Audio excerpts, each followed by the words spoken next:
Yo, what's up guys, hope you guys are doing good. So today we are going to see what if Naruto got ignored by everyone and met Shizuka part 1. Hope you will enjoy this video, so before we start please like the video and subscribe to our channel and hit bell notification, it motivates me to upload more fanfics for my lovely audience. So let's get started. The blonde-haired young boy of 4 knew that his name was Monster. It was either that or Demon. Actually, considering the damp, cold and smelly place he was in at the moment, he was sure this was the lair of a demon, him. The elderly lady had told him that he was a worthless monster, who simply had to stay put and get kicked and punched by the other boys and even the girls of the orphanage. They slept in beds, because they were humans. He was a monster, and thus he had to sleep in the cellar. It wasn't that bad. At least if he was thirsty he'd just have to lick some water off the walls. Sure, it was freezing. Sure, he had to give his scraps of food to the mice. It was that or his fingers, you know. He was just lucky he was able to mend his bones by sleeping all night, and more than sleeping, he couldn't do anything else in there. Recently the headmistress had decided to directly shackle him with a chain in a corner of the cellar, because he had learned how to actually walk, and not crawl on the ground. He had watched a mouse stand on his 2 legs, and had tried to imitate him. After all, the mice were his only, well, friend would be far-fetched, but still, they were his only willing living beings that lived with him. Furthermore, they didn't even hit him, or yell things at him. He shivered, not for the cold, never for the cold, he was used to that, but because of the songs outside. He recognized it. It was the same song that was sung for the festivity of the defeat of the Kyuubi, the 9-tailed beast, the monster who had attacked the village the same night he was born. That was what the story told. He had been born and then puff, the Kyuubi had attacked, so it was his fault. He didn't know what to think of it, though if he actually had done that, he wasn't sure he could repeat the feat. He had tried, whispering the name of that beast for a while, thinking that if it ever attacked again, at least he'd have a chance at a normal life, and maybe, they'd give the fall to someone else born on that day. He shook his head. It was an evil thought, giving the fall to others.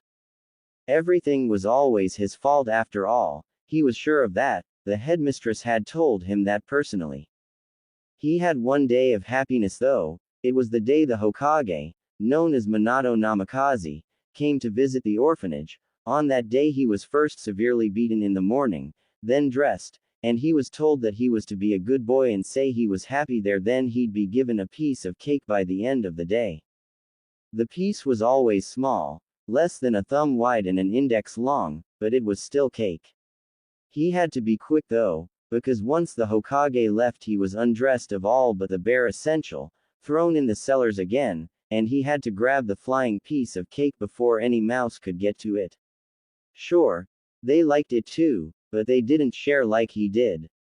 They had told him that the Hokage had defeated the demon once, and that, had he not been good and silent, he would kill him too. After all, to defeat the demon, the 3rd Hokage, Hiruzen Sarutobi, sacrificed himself in the fight. Still, he was glad for the Hokage's visits, because every now and then he'd come with some candy, not that he'd get any, as the headmistress would always grab it before anyone, and then share it at dinner, with the rest of the kids. So, he was shivering and waiting the usual beating. That's when the cellar's door opened, and the headmistress came down, a plump lady with bright pink hair, Haruno something. She was really important in the council, and she even said that if she wanted, she could have him killed because he was evil. Now, monster, she spoke with spite, always with spite and anger. Today is going to be special. He closed his eyes. He knew it. He was going to get beaten, and it was better to keep his hands down, otherwise they'd kill him for defending himself. That's when he heard the chain strangling his neck coming loose, and he looked with surprise at the lady. Off you go. Go outside and have fun, now. He slowly crawled into a crouched position, but since he was too slow, the headmistress simply yanked him upwards and with strength held his right arm in a grip. It hurt, but he simply whimpered. If he started crying, it would be worst. His legs were too short to actually keep up the fast walk of the headmistress, so he was simply yanked every now and then with strong pulls that hurt a lot. He was at the door, and could see that outside, there was already a mob forming. He gulped down nervously, looking with a glint of fear at the headmistress' face, who was grinning with a wicked smile. Then, he threw him outside, in the middle of the mob, and closed the door of the orphanage behind her. On another road, a happy family of 3 was smiling and looking through the stalls, people stopping to congratulate the Hokage, Minato Namikaze, for his job of protecting them against the beast. On his right stood his beautiful red-haired wife, Kushina Uzumaki Namikaze, and in the middle stood their little princess, Katsumi Namikaze. She had red hair like her mother, but clear blue eyes like her father. She wore a pretty pink kimono, just like her mother's, while Minato was wearing his Hokage's outfit. His thought for once went to his other son, the one he had failed to protect, and he couldn't help but feel a twinge of guilt, as he looked at his wife, who had, her too, a sad smile on her face, hidden to her best ability, for their daughter, Katsumi. Kushina was thinking about the children she had lost that night, years ago. When the Kyuubi attacked, Minato had to seal his chakra into a newborn baby, and, as fate would have it, Kushina had managed to push out both of the twins from her belly, a boy and a girl. He had to choose, and a choice he actually made. Knowing full well how a weakened birthing mother was, and still hoping for grandchildren, he had grabbed the boy, thanking Kami that Kushina had fainted after birth, and wasn't there to watch him. Had he stared into her eyes, at that moment, maybe he wouldn't have done it. He would have wanted to do it personally, as the jutsu required would have taken as a toll the life of the user, but Hiruzen had preferred to go there personally, and after knocking him out, had done it himself. Minato looked at the statue of the third, carved from a marble block and placed straight in the middle of the square of Konoha, and couldn't help but feel a twinge of guilt, looking at how the statue held a bundle of cloth in his left hand, and his right hand was placed in the tiger symbol, the one generally used for fire jutsus. He remembered when he had gone to the council, after having woken up, with the bundle of clothes and the small child that was Naruto, his whisker marks and his blue eyes. He had sat down at his place in the middle of the council, with on his right the civilian council yelling for blood, with the headmistress of the orphanage Haruno Kurusa first line, after having lost her youngest son, and on his left the important clans heads and the Anbu commander, plus Danzo. "I say we must kill the demon," Kurusa yelled, her fist landing on the wooden table of the council. "Yeah, she's right," was the general consensus of all those who had lost a relative, or a business, in the area of the city where the Kyuubi had attacked. "This is troublesome, you really want to kill a child?" Shikaku Nara muttered. "Why should we kill him?"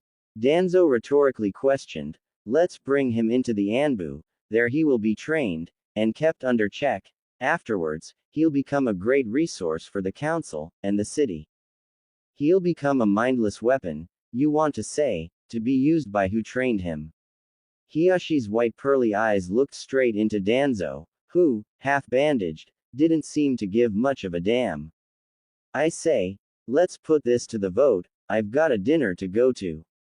Choza Akamichi muttered, as he had tried for the past hour to eat something, only to find the stares of Inoichi Yamanaka and Shikaku Nara to prevent him from doing anything.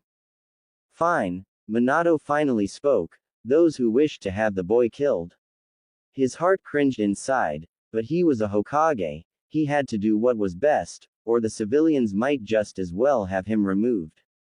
To his relief, only the civilian side raised their hands, barring them thus from the majority of votes. Who wants the child to become a mindless weapon? This time, nobody raised his hands, well, except Danzo and Homura Mitokado, swiftly followed by Kaharu Utatane, the previous teammates of the Sandame. "Why haven't you voted?" Minato queried the clan's head, in hope for an answer. "If I might suggest, why not having the child placed in an orphanage, Then, if he shows any aptitude, have him trained in Anbu. He'll get around his peers, and then he can become a weapon, while keeping some of his mind. Hiyashi's suggestion was a middle ground, but still Minato couldn't help but cringe. Anyway, the kid's parents are dead, right? Shikaku queried. It would be a drag to get their permission. Why yes, I took him from the hospital's newborns, from those who would have been sent to the orphanage later on. Minato lied. He had to. He was sure that had he told the truth, that this was his son, he'd end up being taken immediately by Danzo, just to use him as a puppet against him, and, if he wasn't going to, there were always the Iwa ninjas or anyone who'd prefer to try and steal a children of the Hokage from an orphanage rather than from the Hokage's mansion. He also had to admit that he was doing this for their other child, and for Kushina, she'd certainly kill him, if she knew what he had done to one of their children, without considering what he would have done to himself too. He'd have to lie to her. He did lie to her. Out of the twins, one had died. Still, there will be no repercussions on the kid, Minato muttered. He didn't want to use his real name too much. He might get attached. Who was he kidding? He already was. He was a father, not a lump of rock. And he should be treated as a hero for what he was subjected to, not a demon. The rest was noise in Minato's remembrance. Still, he recalled with dread how some shinobis and kunoichis had tried to kill the newborn baby in the crib repeatedly, after he had given the announcement, and thus he had been forced to pass the information that Naruto was the Jinchuriki of the Kyuubi on an S-level secret.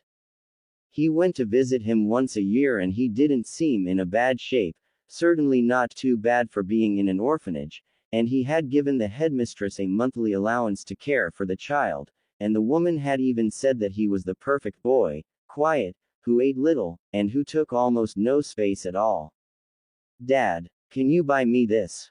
Katsumi's eyes shined brightly, as she pointed at one of the toy Anbu masks that a stall was selling. Minato smiled. Well, today was her birthday. It wouldn't be a birthday without one more gift. Returning to the monster, he had finally been left to crawl in the dirt of the back alley. He was covered in grime and filth, but he was already feeling his bones crack back into place, as the wounds had begun closing up. The more he got wounded, the more he healed, and the mobs always hit him hard. He was just a monster though, so it was obvious. Now he'd have to crawl back to the orphanage, sleep out in the small dumpster behind it, and wait the morning to be brought in, to be thrown in the cold water taken directly from the well, to be splashed at him. That was the drill, his drill. This time, however, it went differently. A girl, no more than 15, was carrying back something big and white, rectangular too, with both her hands. She made a small eep sound, seeing him, but Monster said nothing. He simply stood there looking at her, with long brown hair tied in a ponytail and brown eyes, and said nothing. He was half expecting to be beaten, hard, with that strange white thing, which in truth was merely a takeaway ramen carrier, when there were home deliveries to make. Ayame had just finished making the deliveries, when she had taken the back alleyway as a shortcut to get back to her father's ramen stand.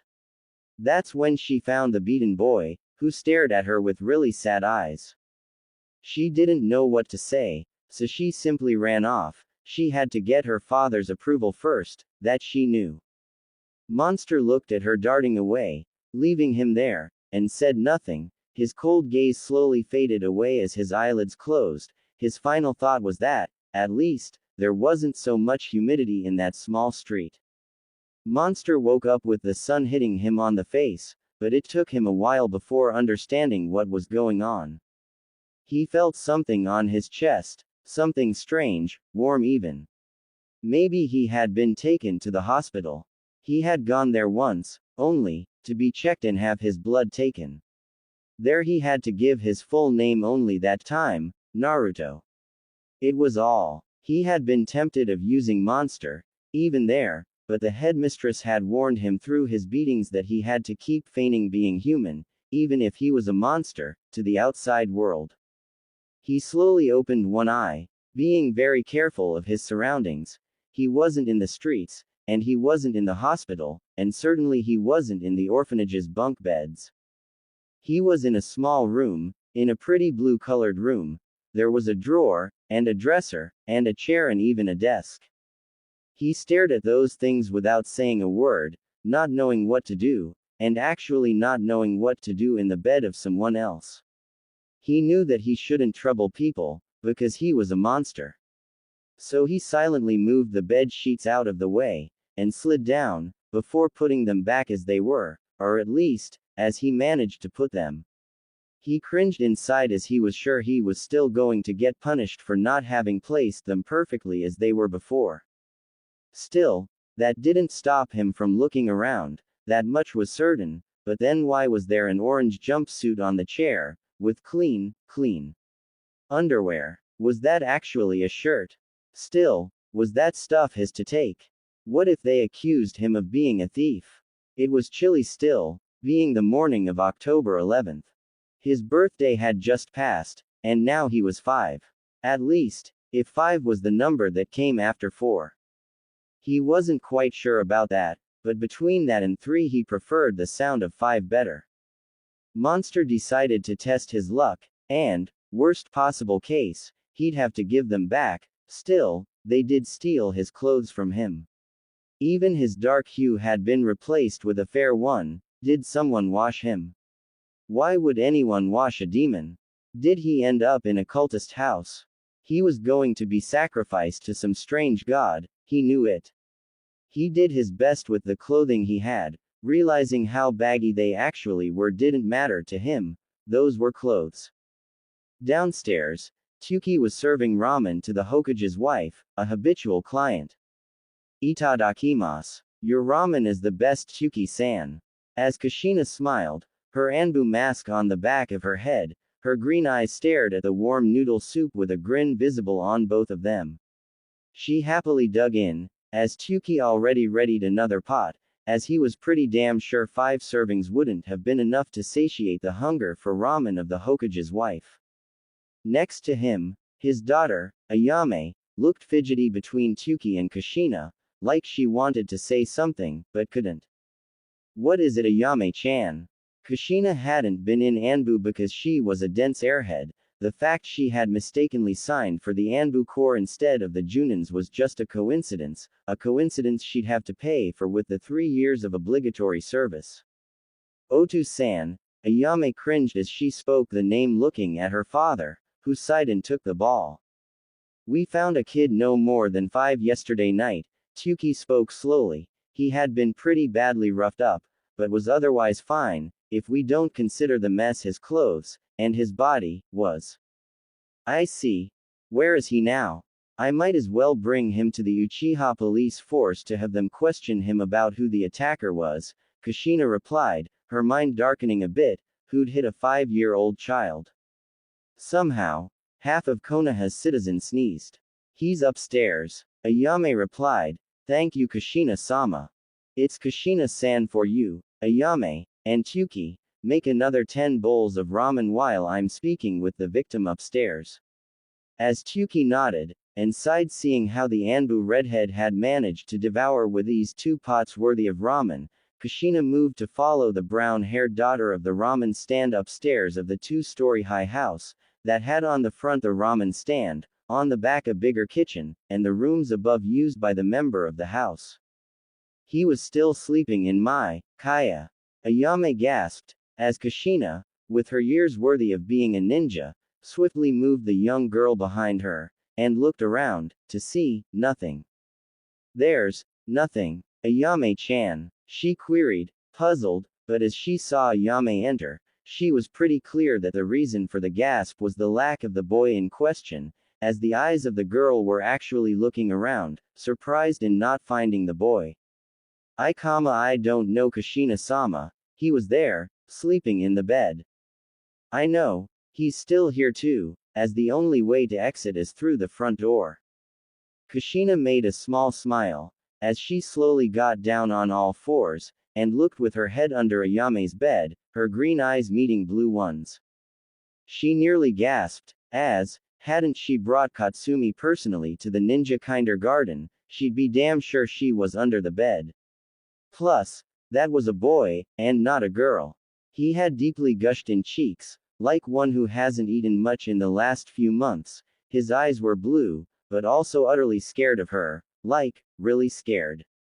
He was completely paralyzed in fear, and Kushina had to think something fast, because it was like watching a rabbit ready to die of fear. Monster was sure this was the end of the line. He knew the mask on the back of the woman's head. It was an Anbu. The headmistress had told him that, if he had been bad, an Anbu would come and make him suffer once and for all. He wouldn't be killed. Monsters do not have that mercy.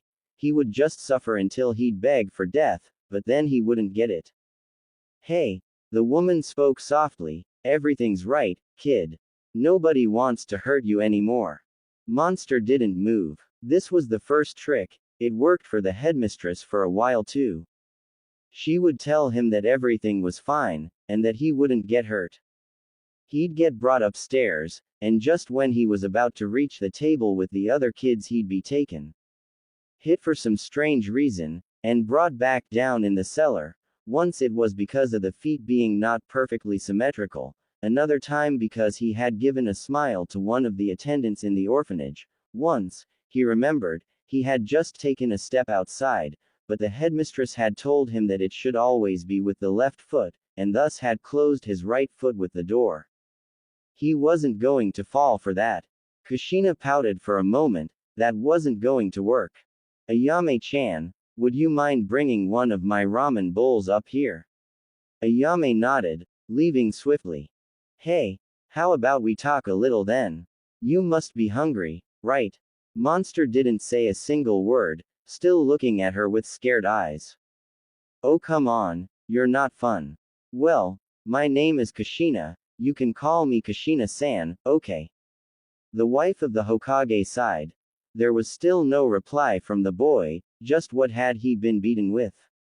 Maybe he had some brain damage, and that was why he wasn't replying to her most gentle and soothing tone. So, I told you my name, how about you tell me yours? It's the polite thing to do, you know. Monster cringed. The polite thing to do is to die in a corner, that's what the headmistress said. Monster. He stuttered. Kushina raised an eyebrow in surprise. Would you repeat? I'm monster. He muttered once more. Nonsense. Nobody has ever been called monster. Demon. Monster tried again. Maybe he had it all wrong from the beginning, and his name was Demon, while his surname was Monster. No, Kushina exclaimed, but mentally cursed herself for that, as the boy simply moved further back. He didn't cry, however. He simply moved backwards, and his eyes, they were hardened like those of the adults who knew the world was filled with horrors. Ayame entered the room with a bowl in her hand, with the ramen, and a pair of chopsticks. Kushina thanked the girl, and then brought it down on the ground, starting to blow on it in the direction of the scared boy. Monster knew it was the second trick, food. Still, he was hungry, and he was tired of staying tense down there. Maybe he'd manage to get a bite if he was swift enough. Come on, if you come out, I'll give you some ramen. Monster didn't know the name, but still, he slowly crawled out of the bed, but he was still wary about the woman, and the girl. Ayame was it. Well, he was out now. He was sure hits were going to come out any time soon. Maybe as the red-haired woman hands him over the bowl. No, he managed to get it in his hands fine, it was kind of warm. So it was when he tried to drink it. He didn't know what those strange wooden things were after all, so he supposed they were decoration, as trying to chew on them, except making the girl make a strange sound in her mouth. Didn't work at all. Kushina couldn't help but stare. In her gaze there was a mixture of amazement, but also anger. The boy didn't even know what chopsticks were. The more he looked at the boy, the more it resembled her own daughter, Katsumi. She couldn't help but feel a tinge of pain in her heart. When she got back home she'd be sure to hug her own daughter well, double time. So, you like it? Kushina asked the boy, who looked at her perplexed and hesitant. Warm. He muttered back with a nod. Well, duh, it's ramen. Monster looked at her with a puzzled look. You never had warm food before. Monster shook his head. So, now you feel like you can tell me your name. Monster looked at her with uneasiness. No. Kushina snapped back. It can't be monster, demon, or anything of the sorts. Your name, what your mother calls you. There, she did it again. The boy started weeping. Monster had no mother. Mother had abandoned him with certainty. He had been brought to the orphanage and left there, because, as the headmistress had told him, his mother couldn't bear to be with a monster as a children. Ahi, Kushina hugged the boy, who simply cringed more. I'm sorry, okay. I'm sorry. I didn't mean to yell at you. After a moment she managed to actually calm the boy down, patting his head gently. Good, now, how about you thank Ayame-chan for having helped you, and then you come with Kushina-san to find out what happened. Naruto looked puzzled, as he stared for a moment at the girl who had helped him. The silence was embarrassing, actually, but, after a brief moment of hesitation, Monster said. Thank you. It was nothing. Ayame replied, with a bit of a smile. Then hop, Kushina said while grabbing the young boy's hand and pulling him back on his feet. Naruto cringed, trying to make himself little, during the trip to the Uchiha compound, especially because some of the stares of the people were on him. Kushina wanted to actually snap out at the people around her, because, being an Anbu, she did have a keen hearing. The murmurs were starting to get on her nerves, and Kami had to help her because she was going to gut the same civilians she should have been protecting. She stopped in front of the Uchiha compound, as a masked nin appeared from thin air straight in front of her. Kushina-san. The masked figure wasn't more than 12, maybe 13. Itachi-kun, would you mind getting your father Fuguka-san, for me? Not a problem. The masked nin stared for a brief moment towards the small boy next to the Hokage's wife, but said nothing, and disappeared from view. Good. Now, Kushina-sama, we're going to be late. Kushina bit her lower lip, looking to the group of Anbu that had appeared just then. Listen here, boy. The red-haired woman looked at the 4-year-old. You wait till Fuguka-san gets here and you too. Pointing at the 2 guards in front of the compound, who stiffened, keep an eye out for the kid, and tell Fuguka-san that this boy was attacked last night and he'd better take his eyewitness. Then, when both the guards nodded, she kneeled in front of the boy and said, now you wait for a man to come here, and then you tell him everything that has happened, got it? Monster nodded. He was sure he'd be kicked out the moment she'd be gone, but still, it wouldn't matter much, he did get to put something solid under his teeth. Good. When I come back, I'll meet you at Ichiraku's and you'd better come with your real name around. Monster nodded again. He'd have to find another word as a name, if Demon and Monster were out. As the red-haired woman left, with 4 Anbus, Naruto waited for the kick. He was sure it was going to arrive sooner or later, but it didn't. In fact, the 2 guards simply waited, not caring in the slightest.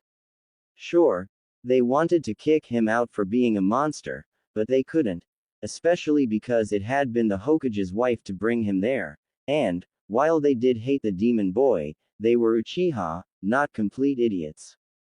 Monster waited for a while, before seeing a man simply dash in the street and stopping in front of the Uchiha compound. The Hyuga heiress. They have kidnapped her. There, Monster was sure they'd fault him for that too. The guards outside swiftly entered to warn the others, and, lo and behold, Fuguka-san was the first to have the situation explained by the Hyuga.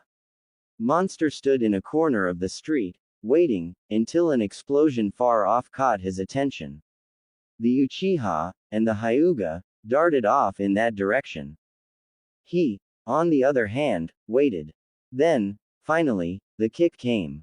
One of the remaining guards saw the monster waiting out of the compound, and nervous for the reason the boy was there, decided to teach him a lesson.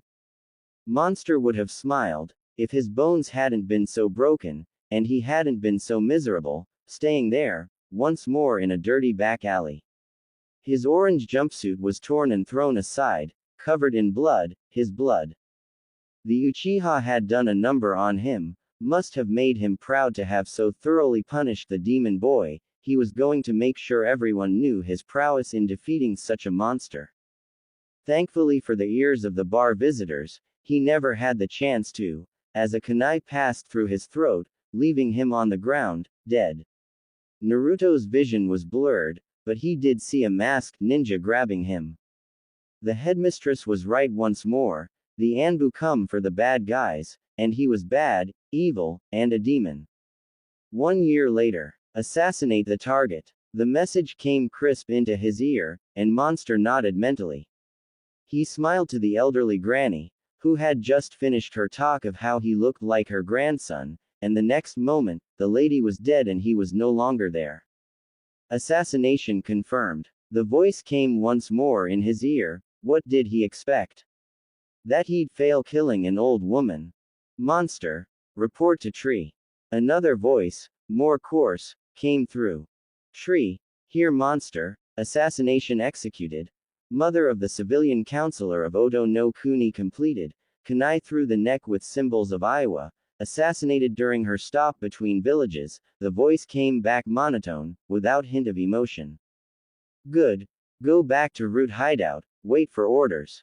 The hazel-haired boy, with spiked hair, said nothing. It was the first kill he had done, but it had come easy to him. All that waited for him now was to be covered with seals and taken into custody by Danzo-sama as his personal apprentice. He just had to say that it was what he wanted to the Hokage, and then he'd be a full-fledged root nin. He had been given no equipment but a kunai with the Iowa symbol on it, and he was now wearing black cargo pants with a green and brown jacket. His hair had been covered in grime and dirt and had later on been dyed, to make him look someone else. His eyes had been given colored lenses, to make them look brown too, and now he was heading to the hideout of Root in Oto no Kuni. He liked Root. He was told his name was Monster, so he had been right on that, and he was told that he would no longer be hit by mobs if he obeyed. He had done so, and no mob had no longer hit him, or thrown things at him. He hadn't walked outside the village for over a year though, and even when leaving the Fire Country, he had done so through a set of hidden underground passages, so no one would had seen him leave, nor would they see him come back. He was jumping from tree branch to tree branch, when a noise made him stop. Yo, I move like a butterfly and sting like a bee. This is your sensei, Killer Bee. I don't think using the same word twice counts as a rhyme, sensei. Monster looked downwards. Yep, ninjas. The headband marked them as from Kumogakure, apart from a hulking brute with tanned skin, and who was wearing colored shades. There was also a young man with short blonde hair and dark eyes. He was wearing a sleeveless black shirt, the always present forehead protector, black elbow-length arm guards, and the red and white Kumogakure shin guards. There was also a girl, with blonde long hair tied in a ponytail, who was wearing a black and purple outfit that made it a sore sight in the middle of the green and brown forest. The last one was a dark-skinned man with white hair, so much that for a moment Monster was starting to think he was an elderly man. Just how did you manage to end up with white hair? Did he stress himself out? He had a kind of laid-out attitude, though. We're in the land of sound, sensei, we shouldn't be too loud. The young blonde man spoke, as he closed his eyes. If there's anything, I'm sure you'll catch it, see. Since it's sensorial that, ya see. The guy, Killer Bee, said, as the blonde man pointed to the branch where Monster was. Crap, was all he could say, before a damn, literal, lighting fast second afterwards, he got himself a new set of kunais and shurikens, in his chest. He fell down without as much as a thought, as his consciousness drifted away. See, you hit a child, was the last thing Monster heard, coming from a female and worried voice.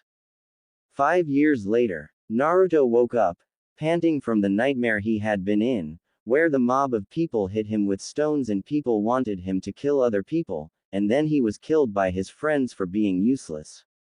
He looked at the clock and sighed in relief.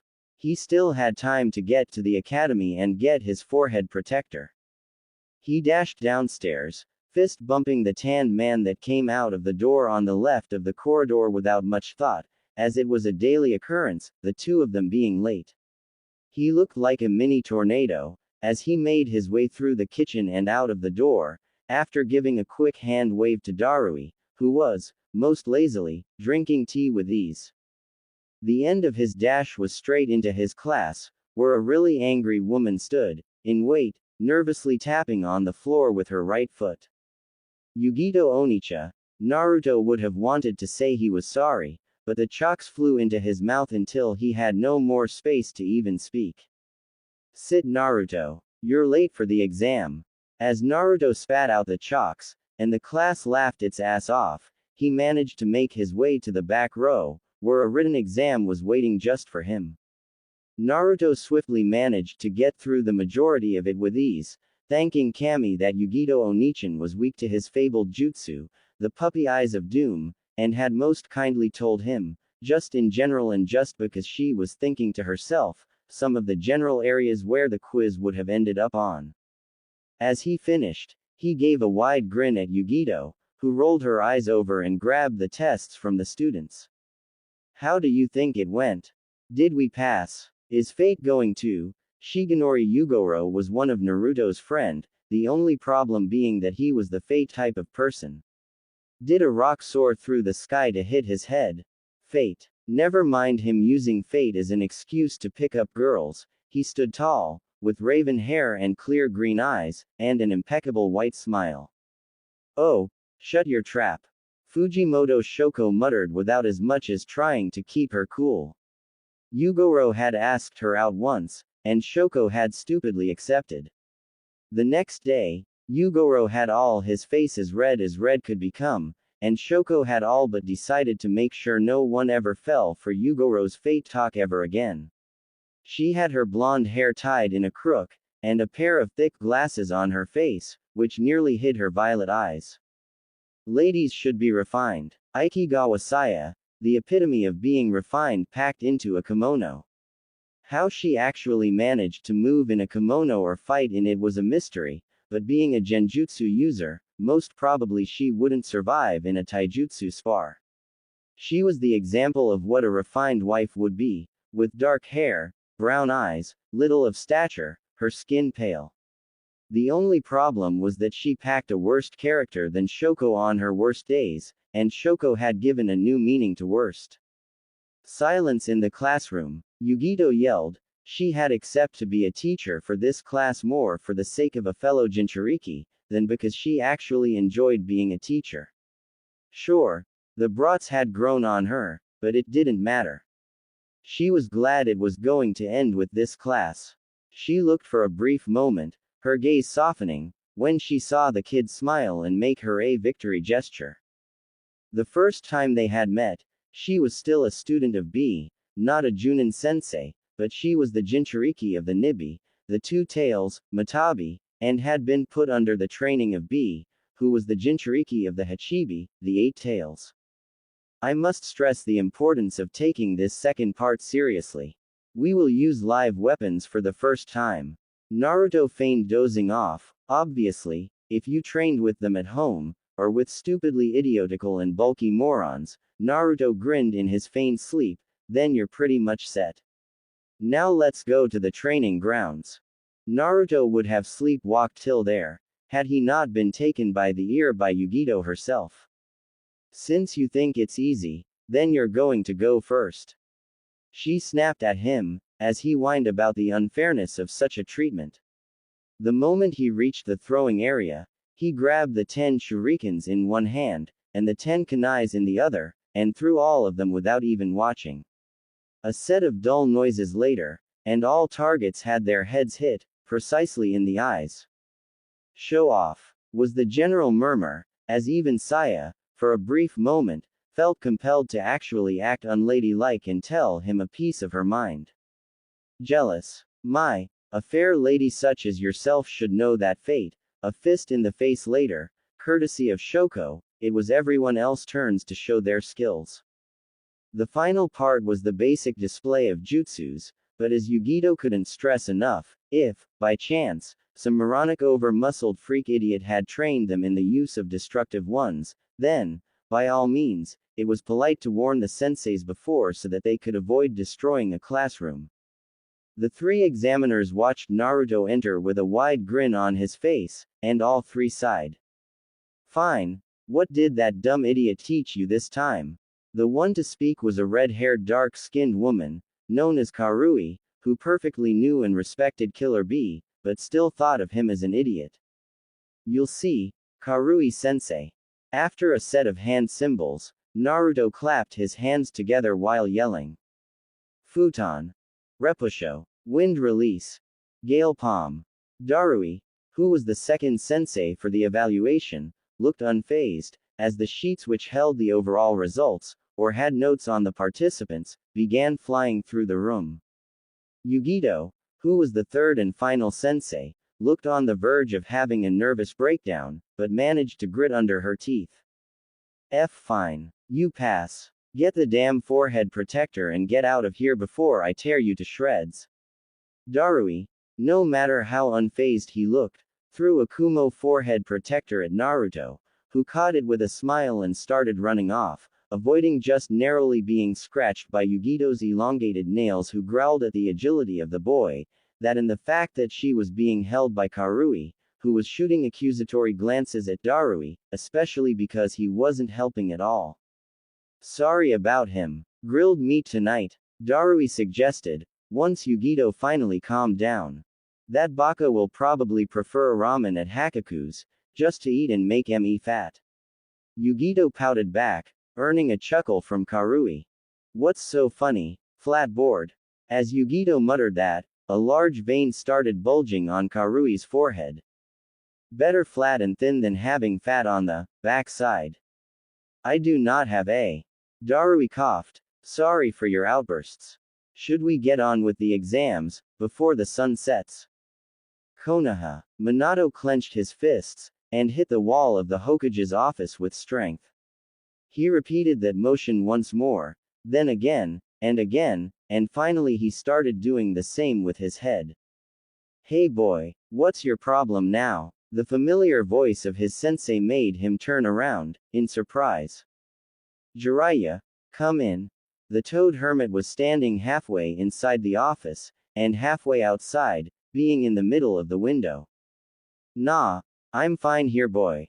The man replied, shrugging as he sat down and took out his notebook, ready to jot down some new ideas for the new book. Ika violence. He felt a nice feeling. It was going to be a success. It is of the utmost importance.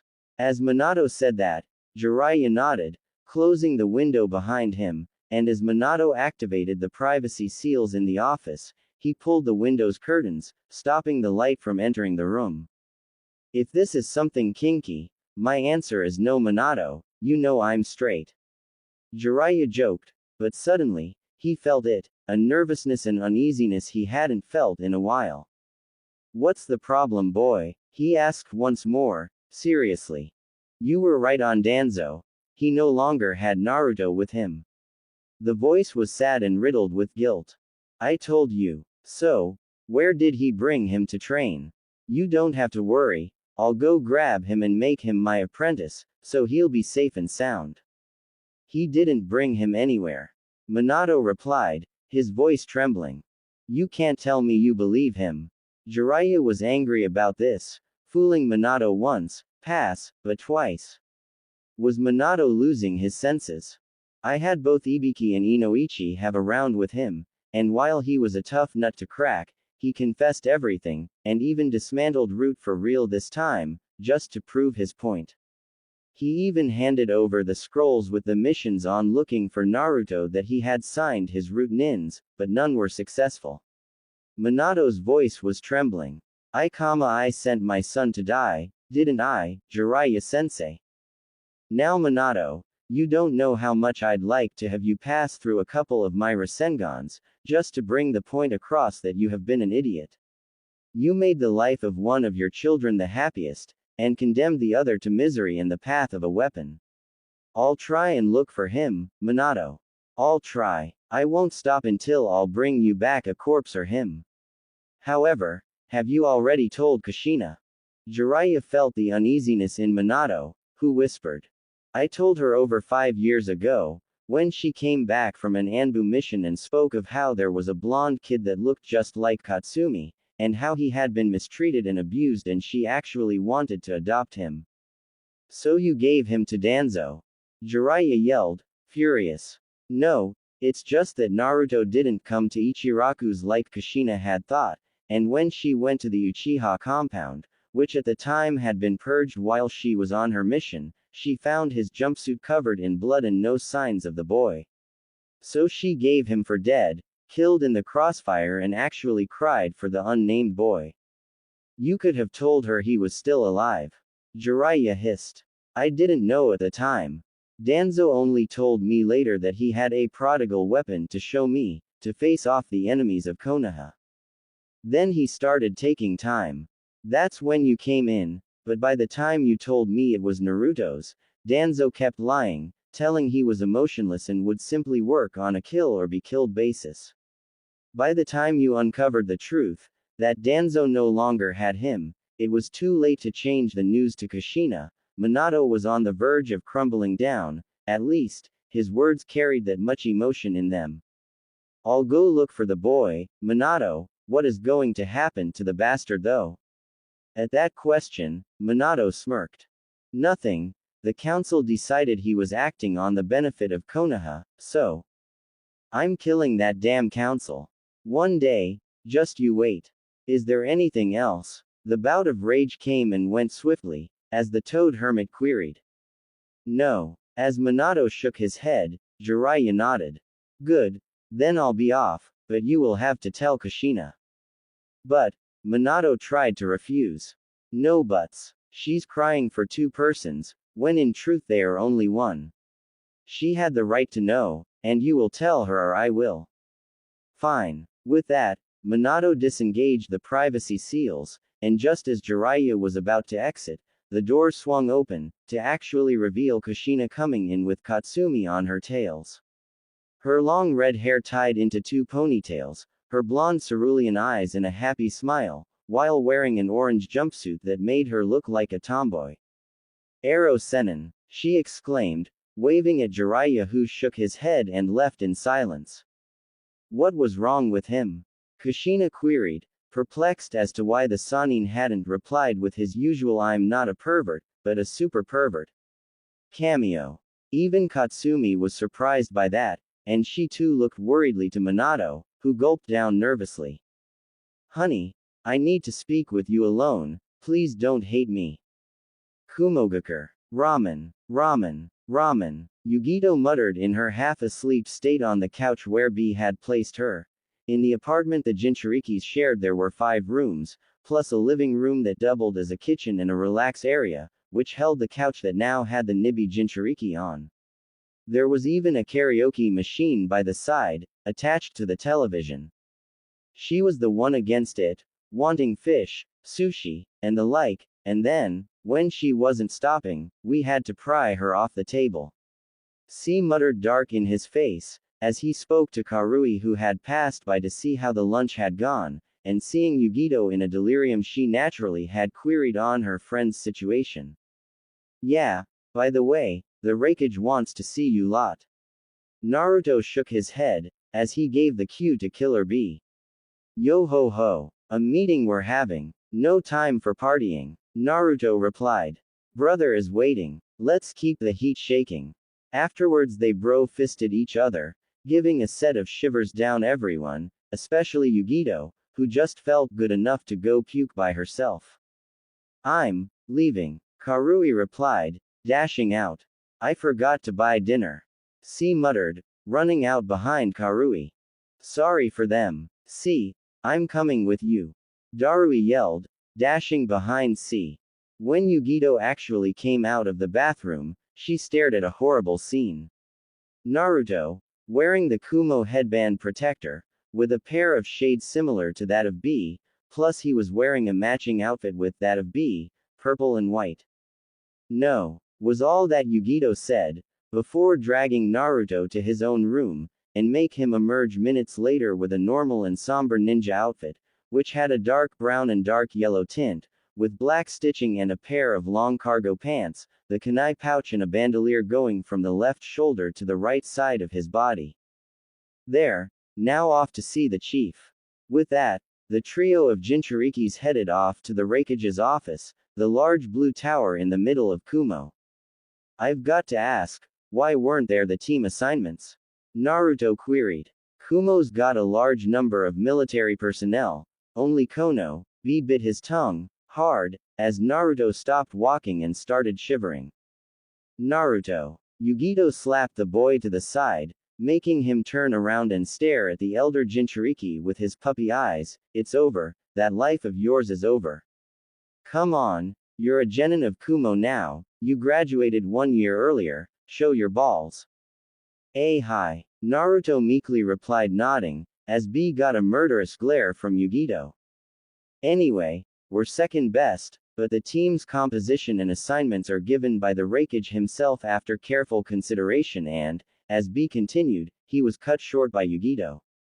Basically, it's a free-for-all. One mission you can end up with me as a Junin commander, another one with Darui, and even your teammates may vary.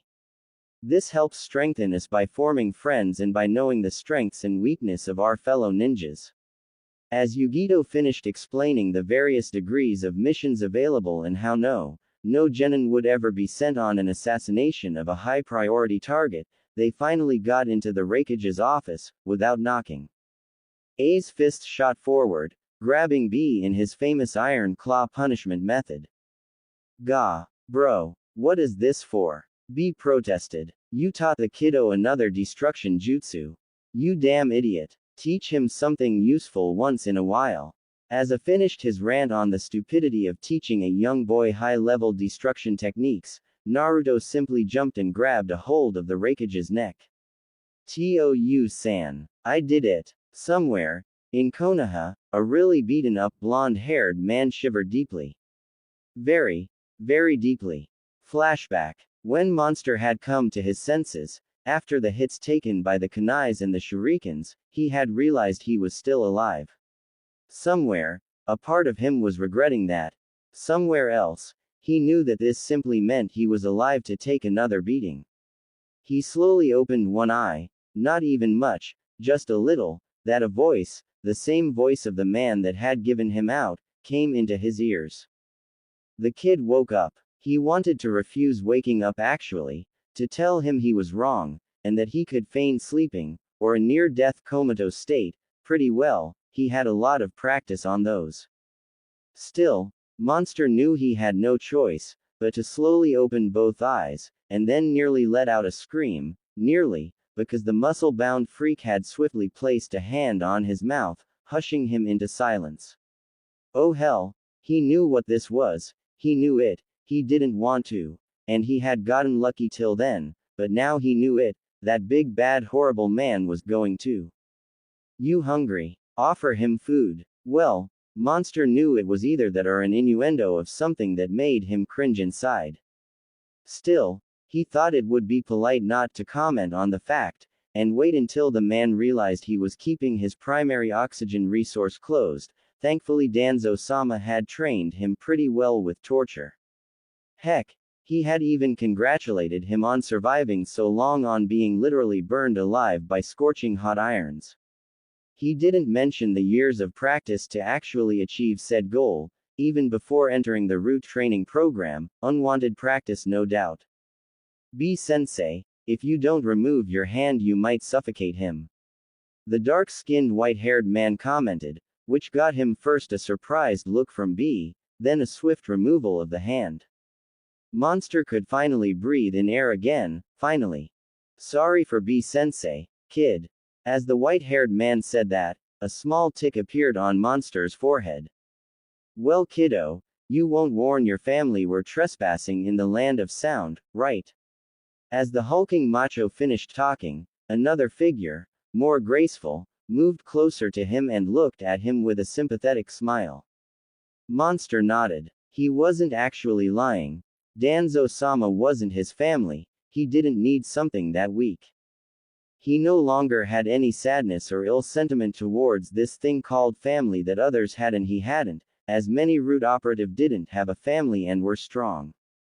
Danzo-sama had told him that family made one weak, and that only obeying was strength, that, and becoming a perfect weapon. He had particularly stressed the importance for him to learn how to use a strange red chakra, which he managed to get when his emotions rampaged out of control, into a more stable form. He had gotten angry once when he had been deemed a failure in the Bunshin technique, and had been called worthless. Since he was monster, and he had to become the perfect weapon, being called worthless made him angry, really angry. He should have called him monster, it was his name, Danzo-sama had decided that, and that was final. He was not called worthless. Danzo-sama had calmed him after he had killed the sensei, who Danzo-sama had then deemed weak for having failed.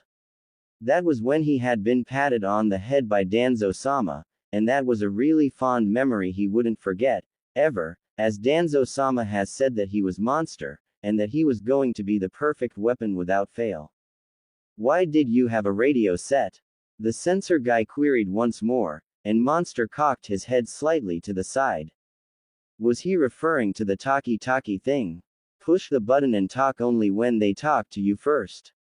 He had been trained not to mind, equipment either worked or did not, latter of which it wasn't meant to work in the first place, and it was a test to see who was worthless and who was to become the perfect weapon. He doesn't seem to be the speaking type, B-sensei. We could give him breakfast and then send him on his way. As the blonde-haired Kunoichi suggested that, C shook his head. He was jumping from tree branch to tree branch, and faint as it was, there was the smell of blood on the kid. The tick mark on Monster grew bigger. He's just a kid, C. The white-haired guy commented. Darui, he's not a kid. The C guy was starting to be his favorite now, still the tick mark of nervousness stood there. Yeah, and what is he, a Sanin? Yugito took that moment to make some sarcasm, but, too bad for her, Monster looked at her perplexed. What is a Sanin? He asked, interested. Was it better than monster, like perfect weapon? Or was it like worthless? You don't know. It's the term used to define the legendary trio from Kono. B had barely said the last letter that Monster had already charged him with his right fist, flying in a blind rage. B had parried the fist with ease, but the Gaki had then somersaulted using the fist as a focal movement, cracking his own damn wrist in an effort to throw a kneecap on the back of the muscle macho. When he was blocked in his attempt by Darui, the first to actually intervene, blocking him with his right arm, he could feel both him being pulled backwards, but also the boy's very own bones break. What is going on? Yugito couldn't reply, as B, taking the offense, gave the boy a quick punch in the stomach, sending him to the land of dreams. Did you see that? C muttered. One moment he's all what is a Sanin? Yugito muttered, the other he charges through like a beast. What could that be? Mental conditioning. Darui muttered, whatever it is, it has to do with the word Konoha. As soon as he said that, he actually assumed a defensive position, because the boy, no matter the hit from B, actually twitched at the word. It seems to have an effect even when fainted. Just who'd do such a thing? And why? C whispered, getting closer to the boy, who now, thanks to B's punch, certainly needed to have his ribs checked. What do we do with him? Yugito queried. Well, we carried a Gaki till here and we'll carry him till there. And if he won't wake up here, and he won't wake up there, then we'll rap a song and wake him up in Kumogakure. As B finished rapping, he saw the gaze of his students, already full-fledged chunins, all disapprove. I don't care, we're doing this, especially because he felt the chakra of a tailed beast, as the Hachibi had told him, but that, B kept to his own thoughts. Should I heal him? C queried, but B shook his head. Not now, first we get away from the land of sound, then we can take our time, your healing jutsus are still a bit rusty, and I don't want you accidentally killing him, you know. Plus, with a broken wrist there are less chances he tries something. Splint his arm and hand, so he doesn't move the bone wrong, but let's leave him nice and unconscious for a while. Hi, B-sensei. It was a little bit after the third night that monster actually came back to his senses. It was actually a miracle he hadn't died, depending on which version you'd listen to the story. On one side, Yugito said that the boy should have already been dead, with broken ribs puncturing lungs and the like, and that not happening was just a sign of Kami that the boy would lose all his luck. B on the other hand commented that throwing a boy high in the sky and running over a mountain's wall to grab him and jump downwards the other side was perfectly normal, healthy, and reinforced the spirit. When Monster actually woke up, he was at a camp, deep within a set of mountains. His right hand seemed stiff, and, staring at his, he realized it had been splinted pretty well, by expert hands too. Much better than what he usually did to his own broken bones, as he had self-taught himself, like any other kid en route, the means of first aid. Where? He queried with a puzzled look, the question hung in his mouth for a moment, as he was indeed surprised of the scenery. All he saw were mountains, rocks, and more mountains. Was it Iwa? No, it should be Kumo. As memories of the last events entered his brain, he recalled the Kumo ninjas, unless they had been feigning being from Kumo, in which case he'd be anywhere with mountains, even the land of Earth could do, and that would actually mean Iwa. Or maybe they were rogue ninjas who had kidnapped him, and were planning on exchanging him back to Konoha with information or jutsus. He had to do what Danzo-sama had instructed him to do. Still, he had spoken first instead of thinking, so now they knew he was awake. The censor ninja certainly would have already said it, but looking around, Monster realized he was alone with the blonde girl, who was pouting and cursing by the fire of the camp, and hadn't even heard him ask the question. That was his chance. He slowly began to crawl away, careful not to make even the slightest pebble move under the weight of his feet, as he took small steady breaths to ignore the sharp pain in his stomach. He thanked his regenerative powers that he was still alive, but still, he had to make it down that damn mountain and back to Danzo-sama. He had to become the perfect weapon for Danzo-sama, so he would help him stop being hit by the people in the village. That's when his right foot barely misplaced a small rock pebble. He froze on the spot. He should think about escaping, not about his future. He wasn't going to be captured alive. Danzo-sama had told him to run, and if he was being hunted closely, to kill himself. He turned around, and silently thanked Kami that a monster like him had managed to get that far from the fire pit, only to turn around and let out a scream, as Yugito's face was mere inches away from his, and she was grinning. Going somewhere, kid, she said in a teasing tone, but before she could finish and grab him, Monster had already thrown himself to the side of the mountain, to the ravine below, to a deadly fall of over 1,000 meters. Yugito cursed Kami, on the other hand, and began running downwards, while using explosive tags to make a side of the mountain crumple and scatter the rock pieces far from the mountain's side, so that she could run on top of them, grab the kid, and then run back on them with unhuman agility to the mountain's side, holding the kid by the neck. ANF, no more than 5 years old, and with a death wish already. As she slowly made her way back up, she was pretty sure, a certainty that became manifest when B-sensei, Darui and C shunshin back to camp, that she had made enough noise to attract any ninja in a kilometer's good radius. We move camp, you explain later, I hold the kid, B ordered, as the camp was quickly dismantled, and the muscle-bound freak grabbed the boy. Monster didn't protest, the man was stronger than him, and he was being held with a strength enough to bend his ribs. If he just applied a little bit more of force, he might just as well snap him in two. The camp moving had been a quick event. They had barely set up camp once more, this time in a narrow cave, where Monster was brought down from the tanned man's shoulder and on eye level with him.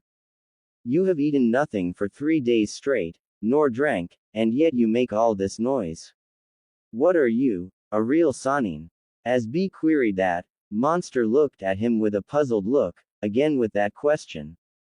I'm Monster, he replied, with a bit of pride. Monster. That's your nickname. Are you an academy trainee of Oto? B queried, puzzled. No, Monster is Monster. Monster replied matter of fact, again with this stuff of the nicknames, it was getting old. So, who trained you? B asked. Monster can't say. He promised not to, or he becomes worthless, and worthless gets killed. Worthless always gets killed. Monster hoped it was enough to let him go back to Danzo-sama. Well, what's your name then? I'm B, and I am the best rapper of Kumo, which earned him a set of rollover eyes from his students. That one over there is Darui-kun, then we have our sonar radar ninja C-kun, and finally we have our good little Yugito-chan. Monster thought about this, it had already happened once, didn't it? Someone asking him his name, he hadn't even come up for an answer. It had been an entire year. Monster. He replied sure of him. No, that's a nickname, a name is something like, A, D, J, X, V tried. Samui, Darui, Karui, Darui actually suggested his own name. Yoko, Saya, or the likes, those are names. Yugito pointed out, not Monster. Monster nodded for a minute, then said, Demon. What he got in reply was a perplexed look. Repeat that, C queried. B was actually pretty much sure his hunch was proving right, as the Hachibi was telling him the same stuff. Demon. Monster. Fox demon. Trash. I was called Monster though, most of the time, so I thought it was my N. Yugito actually clung to him after a brief moment of hesitation, hugging him. Monster didn't know how to react to this. Was it a hold? A wrestling move? Was it a bone breaker taijutsu? Was she taking a kunai out of her sleeve and stabbing him on the back? He didn't know what to do, so he did nothing, staying in wait, frozen, a fact which wasn't missed by the other Kumo ninjas, who simply saw the boy stiffen and his eyes grew cold and worried. Would you mind lifting up your shirt, Monster-kun? B asked the question, trying his best not to rap, which came really difficult to him, only to be shot down by Yugito's hardened glare. Hell hath no fury like a woman scorned. What did they call you except that? Hospital bills. What name did they tell you to use in the hospitals? Releasing the boy from the hug, but keeping her hands on the boy's shoulders, and getting on her knees to see into his eyes, Yugito hoped the boy actually went to a hospital. Once, he wasn't more than 6 years old, surely at least for the blood check, or if he ever got sick. No, she was sure that if he had been sick they'd have left him sick. She just knew how some people reacted to Jinchurikis, and it wasn't at all how it was in Kumo, at least, sure, the Hachibi had gone mad a couple of times, but there was more respect for them than scorn. In the end both sides knew it wasn't anyone's fault, least of all the Jinchurikis, and so it simply came down to personal feelings, more than outright ignorance. The headmistress said to me that, when I was meeting the Hokage or I was in the hospital, I should be called Naruto, because I was a worthless ramen topping to be discarded, that she said. Monster simply nodded in recollection of the words of the headmistress, yet why was the young woman sobbing? Did he do something wrong now? A ninja should steal its emotions. B stated, more like a whisper, to Yugito, who took a moment to recollect her thoughts, and calm Matabi down from going on a rampage against those who'd, her words, dare harm such a cute little innocent boy. I'd just snatch away to cuddle in a corner, before saying with a small smile. The worst she had been called was fur ball, and even then, that was more of a tease than an actual insult. Then your name is Naruto, but not because you are discarded as a ramen topping, they are actually quite good to eat. You got that, Naruto-kun. As Yugito smiled at him, Monster didn't understand it, yet, but he had just been named once more. Still, he felt a strange warm sensation in the back of his stomach, as he kept up a frowning and not understanding face. End of flashback. Otu-san. Otu-san. Naruto was happily chuckling as he held the neck of his adoptive father with a wide grin. Obviously, had a wanted to, he'd throw the boy out of the window with less than a second of thought, but the boy would probably just climb back up, and do that again. So he simply decided to keep the boy on his back. It was still exercise, of some sorts. Well then, I've got you lot of nice easy work as a first mission, you all ready? Naruto raised an eyebrow. Wait, Otu-san, does that mean, as Yugito smiled at the thought of actually being with her practically adopted little brother, she actually had a frown on her face seconds later, just as B instead simply started the set of complicated hand motions that he and Naruto had practiced on for when they had to clap their hands for important stuff. Raikage-sama, isn't it risky to send us all out at once, in the same group? As Yugito asked that, the Raikage smiled for a moment. It would need a lot of fools to even think to defeat a trio like yours. Plus, I did think I told Karui to go grab C, he'll act as your medic nin and sensor. Otu-san, why are you sending out 3 Junins with a genin? Naruto was happy, really, he was, but he kind of wondered why he'd get preferential treatment, at least that was his thought, and he didn't want that, he wanted to be treated like the other kids.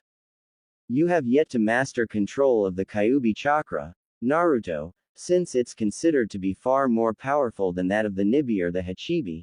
If you go mad while training, it would be best to have 2 other Jinchuriki nearby to calm you, and a medic nin to heal any wounds. The Raikage had slowly gotten on his knees, smiling at the boy. Otu-san. Naruto looked with pleading eyes at A, who rolled his eyes over. That's final. Anyway, you've got a C-rank mission straight from the beginning, so no whining. Your mission is going to be in the Land of Waves, which is far and near. He stopped for a moment, seeing both Yugito and B gasp, that other hidden village. You have been given permission papers, so all you actually need to do is just to show up at this point, on the map, which I'm giving to the most trustworthy of you.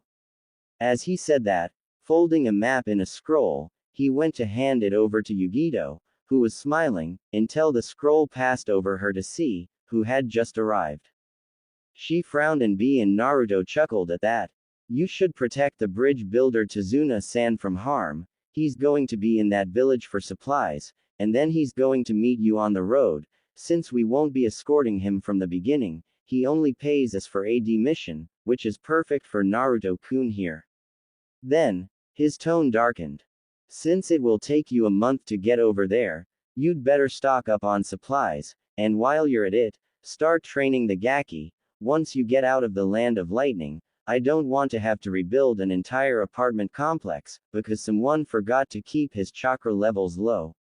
As I said that, he looked at both Yugito and B, while Naruto whistled and C sweat dropped. Furthermore, if any ninja from that village try anything funny, I want you to point out that this blonde-haired brat is my son. You got that, bro? Keep an eye out for your nephew. As I said that, B grinned when the two bro-fisted, sending small sonic waves around, as Naruto raised an eyebrow, but, as with the things he didn't understand, decided not to question his Otu-san. Now, Naruto, go and get ready while I finish speaking with the rest of your teammates. The boy nodded, hugging one last time before departing as swiftly as he had arrived. Turning his serious Raikage face on, he said, I know your complaints, but he needs to get used to hearing that word and seeing that headband. The fact that right now there are no trades, nor words of alliance are not between us and Konoha doesn't mean that in the future it will still be like that. There is a distension policy in action, so keep your cool. As I pointed that out, B was about to rap something, before getting iron-clawed to the ground, again. Anyway, Tazuna might or might have not hired some Konoha nins too, so you've got a month to get the boy calm and nice with the idea of being together with other ninjas. In any case, keep in mind that he's a Kumo shinobi.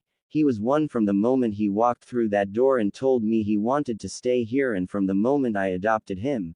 If anyone tries something funny to him, then have no mercy and bring him back. Got it? The three nodded. Good. Now you're dismissed. As they all shunshined away, the Raikage turned back to his desk, letting a memory wash over him. Flashback. The door had opened with a loud bang, as always, and as always was ready to iron claw his brother, only to stop midway, when he saw that B was carrying a brat no more than 6 years old on his shoulder. He stopped because of the eyes that stared at him and had a mixture of sadness, yes, but understanding. It was like the boy expected him to be the target of the iron claw, and as such, had simply stopped.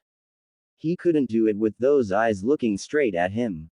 Bro. B had already prepared himself to being hit, and realizing he wasn't, he had actually been worried that maybe a had been sick or something. Can't hit you with a brat on the shoulder, I replied. Where did you get him? Well bro, we were going through Oto. Dashing through the Oto nins. We did the mission in Toto. And we tried to leave and he comes in. Jumping branch to branch, he stops and C gives the sign. So when the kunais get Lon, a had most silently grabbed the boy, had given him over to Yugito, and had them iron-clawed B twice. Without rapping, as a finished muttering curses, his brother had gotten back up, and had replied. Well, we wounded him by mistake, and since we thought he was a civilian kid we brought him with us, then turns out he's a packed package, you know. Touching his own stomach, B winked at his brother, who looked surprised. A Jinchuriki? Yeah, and he doesn't know that, but he wasn't from Oto, or they'd keep him tight, so I heard his soul and felt his plight and, as B was actually starting to rap again, A ignored him, and looked over Darui. Explain. While massaging his temples. He was probably conditioned mentally. When a specific word is heard, Yugito looked at Darui, with a murderous glare, which made the white-haired teen roll his eyes over and continue. He gets homicidal, really a lot, with no care for himself, he actually goes as far as breaking his own bones if he needs to. So basically it's one mess of a Jinchuriki. Naruto. The boy replied nodding. What? The Raikage queried. Not Jinchuriki, my name is Naruto. First it was monster, then demon, then monster, then perfect weapon, then kid, then brat, then Naruto. She named me Naruto. As the boy said that, he pointed without bias or anything at Yugito, who looked down at the brown spiked boy with a slight blush. I don't think he's been trained in controlling his Biju chakra, and we suspect he might be. Yugito started, but didn't finish, because B interrupted her. Well, bro, he said he's the demon fox, so that leaves us with, B was interrupted by the Raikage.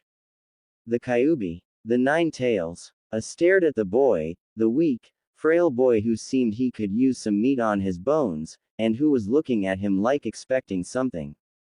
Moved his right hand, and the boy actually made the imperceptible movement of bringing his cheek forward, like he was expecting to be hit, and he wanted to make it easier. Well, it seems that damn spiky blonde idiot. Someone in Konoha, 5 years before, sneezed. Actually didn't kill the beast, as he had the news go around. Kid, when were you born? Naruto stared at the man, trying to think. This didn't actually pertaining a question Danzo-sama had told him not to answer, so he answered. 10 of October, is my name kid now? He asked slowly. No, it's still Naruto. Yugito snapped in, before the Raikage could reply. It is, and will always be Naruto. Kid is, a nickname. Nickname? What's a nickname? Naruto queried. Well, I'm Yugito ni, it's my name and surname, my nickname is Cat, it's what my friends call me. Friends? Naruto queried once more. The general silence in the area was more than enough, for the moment, as a coughed. Well, so the date the Kyuubi attacked Konoha is, at that moment, raised his right hand, as Naruto had all but dashed, furiously, to body slam against the Raikage, jumping straight against him right hand in a fist, ready to hit him in the face. Bro. B actually managed to grab Naruto's leg and pulled him away just in time for it to not punch him in the stomach. B's punches and A's punches were different stuff altogether, and the Raikage's one would have probably left the boy in the hospital for weeks. So it's the word of that village, huh? Suspected as much, the Raikage muttered, looking at the boy that was being held by B, and who didn't even seem to consider himself, going as far as having his clothes torn if necessary, just to get onto him, even dislocating his own shoulders. It had to hurt, but to the kid it didn't even seem to matter at all. No sense of preservation. What bastard could do this to a kid? I like his balls though, muttered. Fine, first we take care of him, some food, a checkup in the hospital, then I want someone to keep an eye on him and get him, well, I don't say normal, but bearable. As he rolled his eyes over, Darui gave a quick hand chop to Naruto's neck, sending him to faint on the ground, only for Yugito to actually grab him and give her teammate a scornful stare. Well, Cat here can take care of the boy. You lot, I expect a written report on my desk by tomorrow. Dismissed. As he turned his back on the desk, he waited until his brother's team was gone, to stare out of the window of his office, into the view of Kumogakure. Those eyes, he muttered simply, getting back to the workload on his desk. Flashback end. Kumo front gate. So, first we go through Shimo no Kuni, then through Yu no Kuni, and then we go through Hai no Kuni for a while, till the meeting point. No reaction from Naruto made everyone happy, and finally we reach Nami no Kuni. Got that down? As C asked that, holding the map, he received nods from everyone. Yes. When are we going to train C-san? Naruto-kun, this is our first mission. As a team, I say B-san can be the sensei, alright. As Yugito suggested that, the boy nodded. Fine by me. So, Naruto smiled and turned to B, when are we going to train B-sensei? Yo, let's get some distance between us and the city, you heard the boss. Then later we make camp and I'll teach ya. As B signaled them to start moving, they dashed off. Konoha. Kushina Haim, please, let me explain. Minato was on his knees on a bag of beans, looking miserable in front of his wife, who had kept slapping at him for a good part of the day, and, after coming home, in the Namikaze estate, she had thrown him to sleep on the couch, and had refused speaking to him at all. As she was cooking dinner, every chop she made cut deeper into the wooden surface of the table. Finally, she grabbed the knife and, exasperated, launched it against the head of Minato, who moved his head to the left, avoiding it by the length of a hair. Our Katsumi-chan is going to come back any moment now, from the academy. She's going to smile and tell us everything is fine and speak about fashion and boys. Meanwhile, somewhere, there's a young boy who is just like her, but is scared, probably hungry, and left alone in the woods, left to die as a weapon for that bastard Danzo. And all of this is happening because his father chose to let him suffer alone. Kushina looked at the fourth Hokage with a saddened expression, and then went back to preparing dinner. Minato knew he had little excuses, but it had to be done. He was in the right with his decision. What then? He would still have ended up as a weapon for Danzo, to be used by him to bring me down of my position as fourth, and then Katsumi-chan would have had to leave with the social stigma of having a Jinchuriki as a brother. She would have hated her brother for her sufferings, and you would. Don't speak for me, Kushina exclaimed back. I cried tears of pain when you told me he died at birth, and I cried tears of joy when you told me he hadn't, and then when I went and didn't find him there, I cried again at having lost him once more. You kept him hidden for another year from my arms, and I couldn't even see him once as he grew up. The red-haired woman's eyes turned watery, as she shook her head. If Jiraiya-sama finds him, and pray for Kami he does, I want you to recognize him as my son. I don't care about Danzo, I can snap his neck if he even says a word. I want my son back, Minato. Give him back to me, his mother, and maybe, if he does, I'll forgive you too. As she finished speaking, Kushina stared down at the food she should have been preparing. Well, she had placed the salt with the sugar and had mixed the custard with the mayo, and had then chopped a raw piece of meat in the middle of an onigiri which was moving across the table. She sighed, shaking her head. I can't cook tonight, she muttered. I could order ramen takeaway. Minato suggested getting up, as Kushina stared at him angrily, when they both heard the door open, and a female voice yell from the hallway. Ka-san, Otu-san, I'm back. Kushina's face was a mixture of nervousness and sadness. She didn't know wherever to tell her daughter that she had a brother whom her father sent to die. She shook her head, letting her red hair move slowly on her shoulder.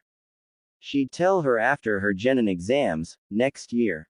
Still, she couldn't fathom staying too close to her, the wound still fresh in her heart, and as she looked towards Minato, she silently lip-spoke. I want a mission out of Konoha. Land of Snow. Days later. The groups of Kumo ninja were walking on a snow-covered hill in the Land of Frost, which was positioned nearby a small meadow, with, at a slight distance, a cold stream of frozen water, and a cave. Killer Bee was the first of the line, with C behind and Darui in the back, his hands in his pocket and grinning at the sight. Naruto walking with his weight, and Yugito next to him, watching with a small grin the young genin work. So, I get it, I've got wind affinity. Yes, I need chakra control. Still, why are walking into this damn cold and kami be damned country and I'm the only one with weights? As Naruto exclaimed that, he was carrying on his back a large iron pot, whom he had no idea where C had taken it out from. The exercise was pretty simple. He'd have to send enough chakra to remain on the snow, and not too much to actually crush it and send him knee-deep in the cold white stuff. Yo kiddo, this is training. You heard da boss. B replied, rapping, C-kun, is everything alright near us? Sensei, there's nothing around us for miles, C muttered, having sensed nothing. We make camp then. Naruto, go and fill the kettle with snow, then we'll have Yugito-chan turn it to water, and we'll have instant ramen. The food of champions, yo. Alright, Naruto actually dashed, reaching for the frozen river with the iron pot, eager to get some food into his stomach. Ramen. B-sensei, ramen isn't good every day as breakfast, lunch, and dinner.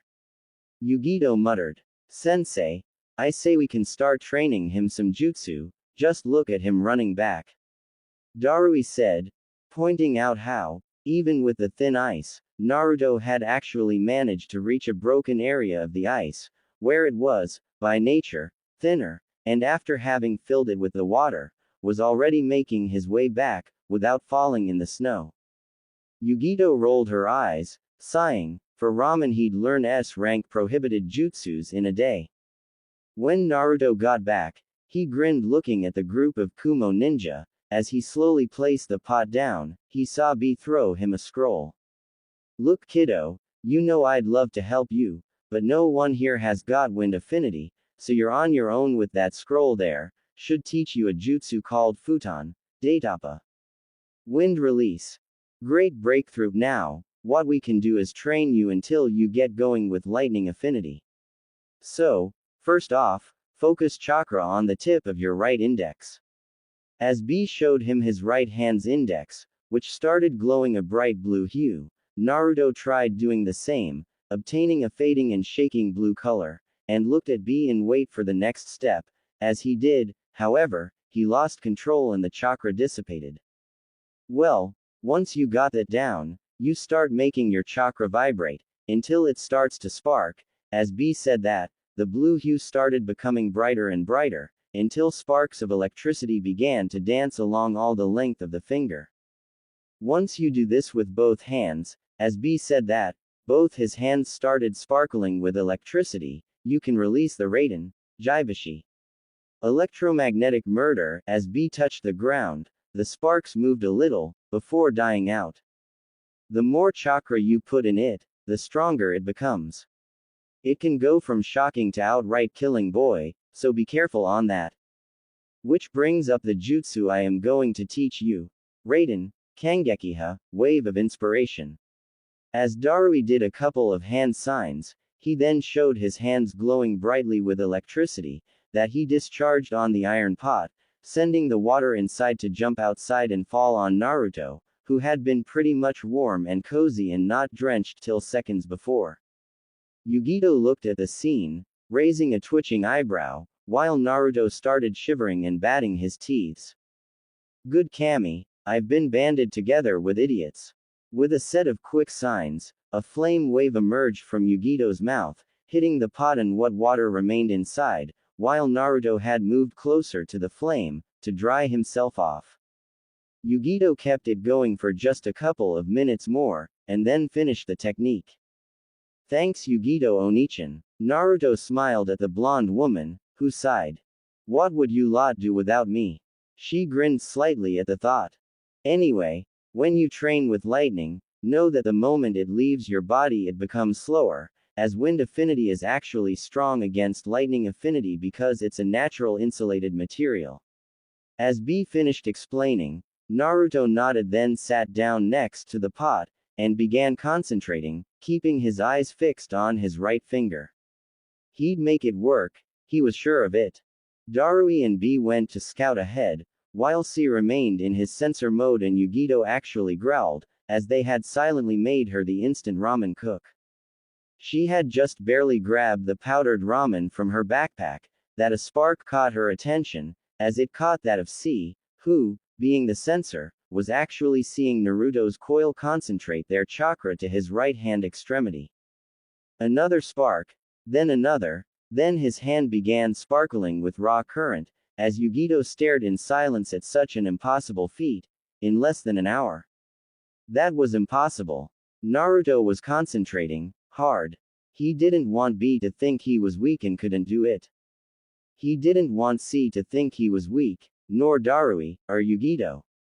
He wanted to show them he was a full-fledged ninja of Kumo, as he wanted to show he was going to be able to do it. He felt his hand going slightly numb, as he poured as much chakra as possible in it, feeling the sparks increase in number, until, in the end, he opened his eyes to be greeted with a slightly glowing hand, with small sparks of electricity flying across his palm. Well done, Naruto-kun, I'm impressed. Yugito muttered, looking at the boy's eyes suddenly lighting up in glee, and making such a beautiful smile, she couldn't help but slightly grin too. She would have hugged him, following Nibi's suggestion if only her hair hadn't been perking up from her sides, a clear sign that there was a lot of static electricity in the air. Naruto, you should discharge that, C said, pointing at Naruto's hand. The blonde spiked kid nodded, moving a bit away from camp, heading towards the meadow. He actually flooded the entire area with his chakra, would you believe it? C was puzzled. It was a strange sign even for Yugito. Well, it happens in the beginning, to miscalculate the amount. Yugito replied, getting back to the instant ramen. You don't get it. The entire area, till that river over there. C pointed at the stream, is slightly filled with his chakra. He's got enormous reserves, not counting his tenant. I even have to concentrate to see through it, and let me tell you it's not an easy task. With that, Yugito simply nodded and went back to making sure the water didn't freeze while the ramen cooked. The coast is clear, sorry we're late. Darui replied a couple of minutes later. Yo, where's the kid? B queried. He's not with you. Yugito dreaded the reply of B. No, sorry, Darui replied, shaking his head. Calm down, it's not like there is anything here that wants him dead, he's going to be fine. C replied. As he did, however, he started scanning the area as much as he could. Fortress of the Snow Daimyo, prisons. The floor was cold, dirty, and with pieces of wet and cold hay scattered around. The walls were gray and cold to the touch, as anything else in there was too. He would have been angry. He should have been angry. The truth was, however, that he felt more embarrassment than anything else at the moment. He had discharged his hand against a tree bark, earning himself a slight shock too, and as his hand has gone a bit numb with the electricity, he had decided he could take a quick relief trip behind a bush. Said bush had swiftly provided to knock the wind out of him before he could even react, worst of all, when he had his pants down. When he had woken up, he was both glad and saddened. Glad, because there wasn't a really pissed Yugito who had warned him time and time again to double check his surroundings before doing anything, even yawn, and saddened, because he was in a prison cell, with a strange mechanical device that seemed to enjoy staying tightly attached to his right arm. Furthermore, he felt his legs hurt.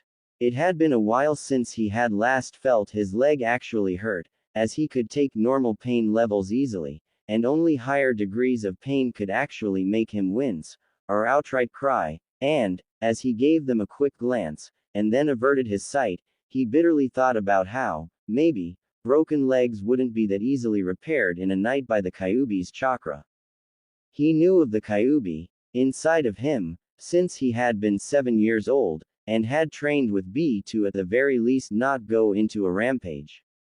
He had never spoken to the demon, the seal on his body was still too strong for that, and, maybe, it was luck that he hadn't turned a mad jabbering mess. The seal was the handiwork of the fourth Hokage. He had been told that, he knew it, he knew who was to blame for all of his sufferance and pain, and he kind of wanted him to suffer the same way he had, but then he shook his head, biting his lower lip, removing the dark thoughts of inescapable tortures and darkness. This time it was going to go differently. Yes, this time there was someone who was caring for him, and they'd come and save him, they'd come and rescue him from where he was, certainly, they wouldn't deliver him straight into the hands of the enemy, and then leave without even considering what was going to happen to him. That red-haired woman, Kushina, was it. She still haunted his dreams at night, and he never had pleasant dreams, not most of the time. He had lost count of the time he had woken up startled by something he had seen, or felt. His dreams were so damn real he could swear they still hurt. Right now, however, he had to keep his mind busy with happy thoughts, or he'd crack. He would have laughed at the irony of using the root procedure to resist torture, when they had been the prime source of the torture itself, and were now going to save his ass from being tortured.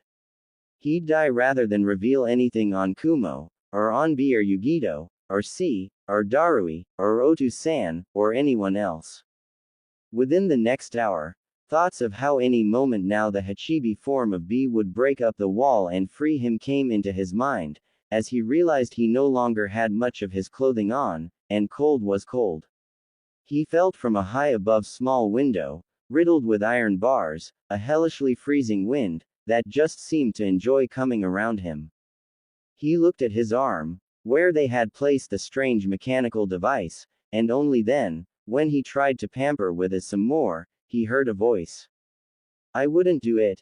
It might just as well explode."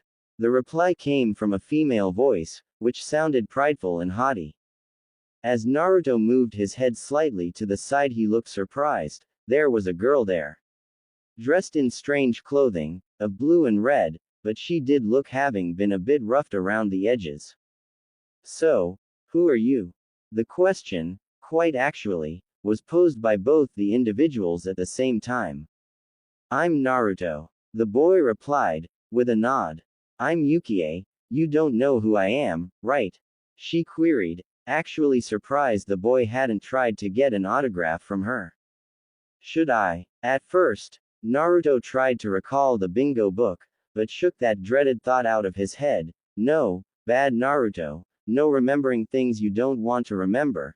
Then, seeing how he couldn't, he simply shrugged the thought off. "You ever watched a movie?" the girl queried him once more. "No," Naruto actually replied. "I'm not much on televisions or films, why am I here?" "If you don't know, what makes you think I know?"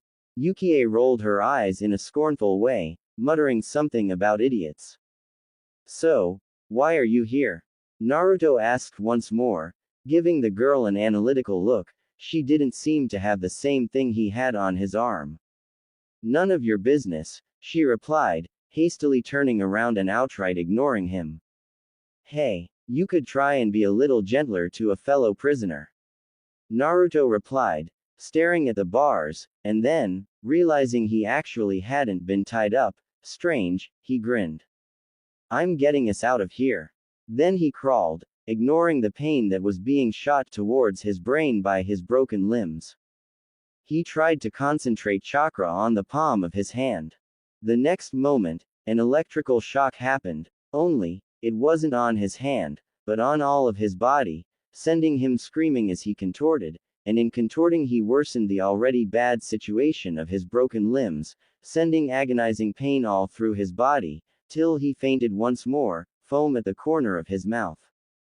I hate you, kid. A voice boomed, slowly letting the words echo through the gallery of the sewer-like system he had ended up in. From a prison to a sewer, that was quite an interesting change of scenery. Is this what be called the mindscape? Naruto muttered to himself, being till his waist in the water, and yet not feeling cold, or even wet. Yes, the voice came from a set of high metal bars, a gate, which had a seal to act as a key. You are the Kyuubi.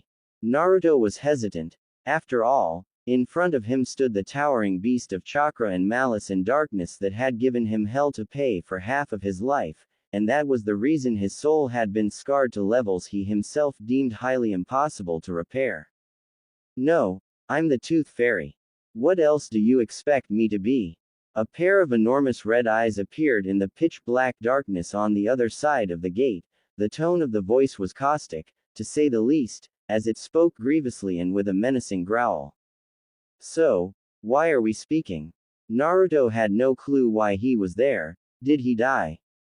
Because I hate you, kid. I now have to give you some of my chakra, or you'll actually die.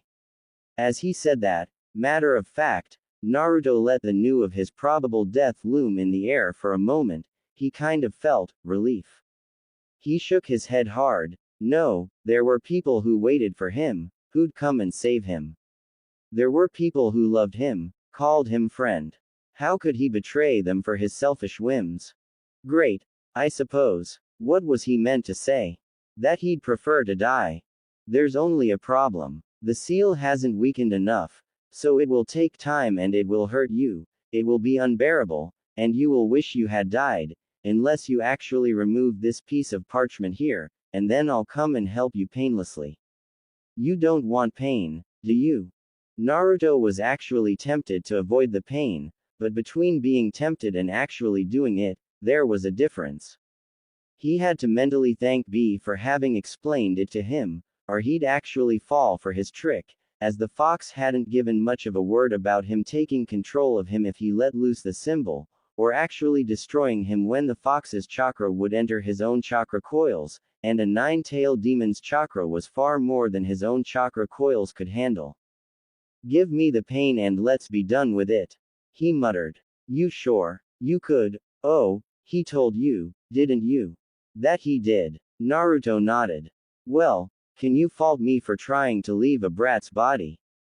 I'd be pretty pissed too, and being enchained and enslaved without a way out, like I am now. Naruto pointed that out. The thing on your arm will have to go. Nice thing is that while it will discharge on you, you're already knocked out cold, so I'll overcharge it. Oh, if I give you too much, please do think angry thoughts and hateful words, it helps controlling the chakra. Why do you think it's going to work if B already told me of the tricks of the tailed beasts?